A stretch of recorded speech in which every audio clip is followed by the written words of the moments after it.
لا إله إلا الله محمد رسول الله لا إله إلا الله محمد رسول الله.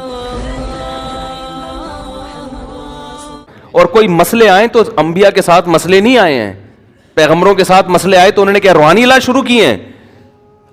زکریا علیہ السلام کے ساتھ کتنا بڑا مسئلہ تھا, اولاد نہیں ہو رہی تھی, بہت بڑا مسئلہ تھا نا.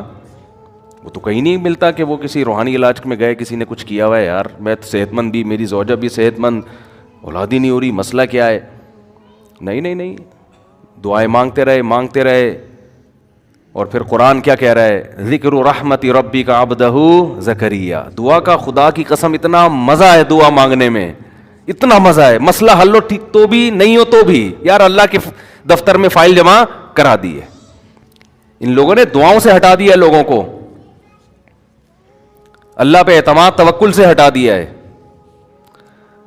زکریا علیہ السلام ساری زندگی مایوس نہیں ہو رہے, بڑھاپے میں اللہ سے دعا مانگ رہے ہیں. قرآن کیا کہہ رہے ہیں؟ ذکر رحمت ربی کا عبدہ زکریا. تیرے رب کی وہ رحمت کا ہم تذکرہ کرتے ہیں جو اس کے بندے زکریا پر ہوئی. اذ نادى ربہ نداء خفیا. اپنے رب کو چپکے سے پکارا. کھلے عام کیوں نہیں پکار رہے؟ اس لیے کہ لوگ کہیں گے بوڑھے کو دیکھو کیا کر رہا ہے, اولاد کی دعائیں مانگ رہے. ایسی دعائیں چپکے سے ہی مانگی جاتی ہیں نا بھائی. کھلے عام مانگ رہے ہوتے, مسجد کے نمازیوں سے کہہ رہے سب مل کے میرے لیے دعا مانگو اللہ مجھے اولاد دے دے. نمازی آ کے کہتے حضرت خیریت, آپ 90 سال کے, سر کے بال دیکھیں, خیریت تو ہے. تو اس لیے یہ دعا کیسے مانگ رہے ہیں؟ چھپ کے. ندان خفیہ. ربی انی وہن العظم منی. اے اللہ مجھے پتا ہے ہڈیاں بوسیدہ ہو گئی ہیں. واشتعل الراس شیبہ. بال سفیدی میں بھڑک رہے ہیں. وَلَمْ أَكُنْ بِدُعَائِكَ رَبِّ شَقِيًّا. اے اللہ تیری رحمت سے نا امید نہیں ہوں. يَرِثُنِي وَيَرِثُ مِنْ آلِ یعقوب. ایسی اولاد دے دے جو میری اور آل یعقوب کی وارث بنے, ایسی اولاد چاہیے. وَجَعَلْهُ رَبِّ رَضِيًّا. نیک بنا اس کو, پرہیزگار بنا. اور جب اللہ خوشخبری دے رہا ہے تو حیران ہو رہے ہیں کہ میرے کیسے اولاد ہوگی ہے بھائی. اللہ نے کہا یا زکریا انا نبشرک بغلام. اے زکریا ہم تجھے ایک لڑکے کی خوشخبری دیتے ہیں. اسمہ یحییٰ. اس کا نام کیا ہوگا؟ یحییٰ.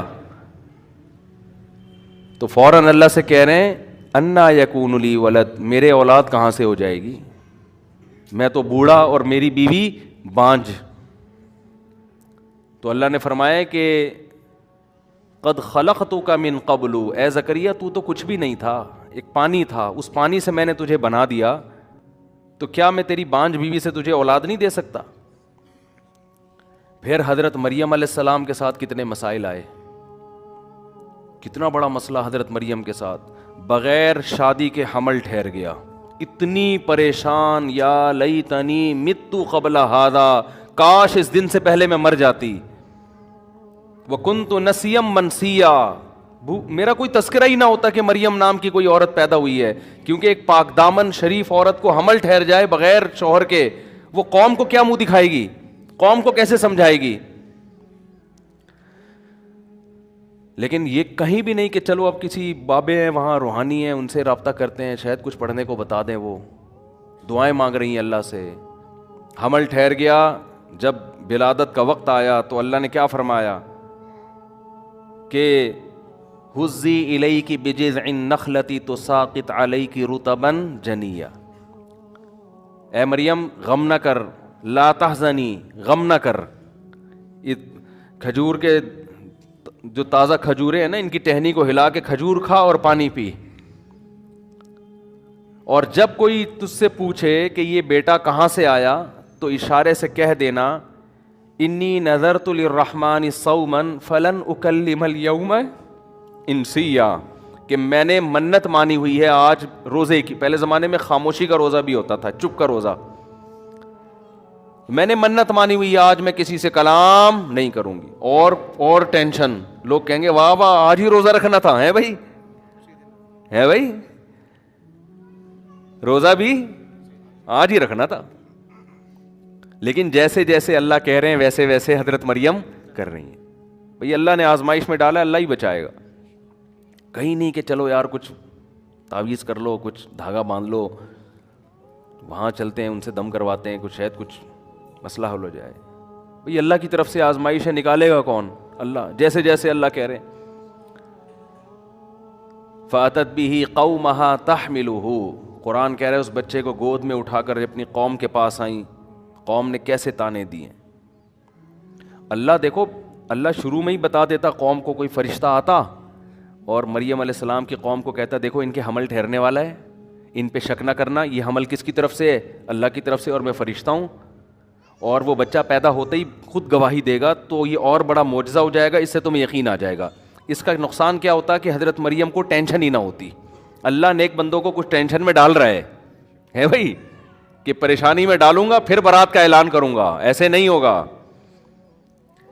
اور ہم چاہتے ہیں کہ کسی قسم کی ٹینشن ہو ہی نہیں, ایسے ہنسی خوشی مزے کی زندگی, 4 شادیاں, اتنے بچے, ہر ایک کی بیوی کا الگ الگ گھر, چاروں خوبصورت.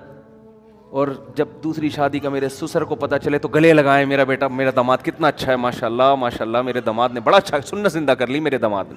اور پہلی بیوی مسکرا کے ملے, آپ ہیں نر کے بچے ماشاء اللہ, اور آپ نے ماشاء اللہ ایک سنت کو زندہ کی. بڑی خوشی ہوئی آپ سے مل کے مجھے, اور میرا بڑا اچھا فیصلہ تھا کہ میں نے آپ سے شادی کی.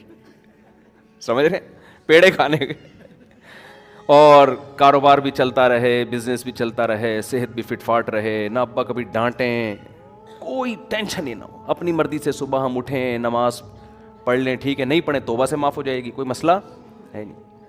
توبہ سے نماز معاف ہو جاتی ہے, علماء سے سارے گناہ توبہ سے معاف ہو جاتے ہیں, نماز بھی توبہ سے معاف ہو جاتی ہے. تو کیا ہو گیا, پڑھ لی ٹھیک ہے, نہیں پڑھے تو توبہ استغفر اللہ, معاف ہو جاتی ہے نا. داڑھی رکھنی ہے ٹھیک ہے, نہیں رکھی تو بھی ٹھیک ہے, اور اللہ بھلا کرے. بینک میں آپ سودی جاب ہے, حرام آمدن ہے, 5 لاکھ روپے آپ کو مل رہے ہیں, تو اگر بالکل اس کا آلٹرنیٹ کسی اسلامک بینک میں 5 لاکھ مل جائے اسی پروٹوکول کے ساتھ تو چھوڑ دیں گے. نہیں تو اگر 4,99,999 مل رہے ہیں تو مجبوری میں بھائی حرام بھی انسان کما سکتا ہے.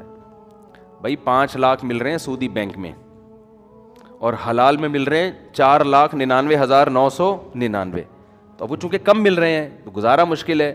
تو مجبوری میں علماء کہتے ہیں 5 لاکھ مجبوری میں ہم سود کما رہے ہیں, لیکن کس میں مجبوری, اللہ غفور رحیم ہے, معاف کرنے والا ہے. سمجھ میں نہیں آ رہی بات. اللہ تو کہتا ہے حرام کھانے کی اس وقت اجازت ہے کہ جب آپ کو یقین ہو کہ اب میں نے یہ نوالا نہیں کھایا تو مر جاؤں گا میں.